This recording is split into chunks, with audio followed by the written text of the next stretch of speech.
In today's video, I'm going to teach you how to refresh Microsoft Teams by clearing the cache and reloading the application. Whether you're experiencing glitches, unresponsive features, or just want to ensure your Teams app runs smoothly, these simple steps can make a big difference in performance. We're going to start by addressing any issues related to a cluttered browser cache. If you're using either Chrome or Microsoft Edge, the process is the same and it's quite straightforward. Begin by opening your browser. Once there, you're going to want to press Control, Shift, and Delete together. This keyboard shortcut is going to open the options for clearing browsing data. When the window pops up, you'll notice several checkboxes. You'll want to focus on the one labeled Cached Images and Files. Go ahead and select it. This option removes locally cached copies of pages, which can free up space and help solve any loading or display problems. Once you've selected it, click on the Clear Data button. After clearing your cache, it's time to log back into Microsoft Teams. Open your browser once more and head over to teams.microsoft.com. If you're not automatically logged in, you'll see a prompt for your credentials.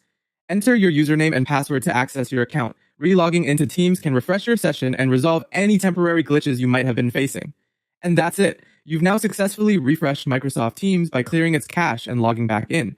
This simple routine helps ensure the application runs more efficiently and can solve many minor issues. Before wrapping up, let me share a few additional tips. It's a good habit to clear your cache regularly, not only for Microsoft Teams, but for your browser in general. Over time, browsers can accumulate a significant amount of cached data, which might slow down your system.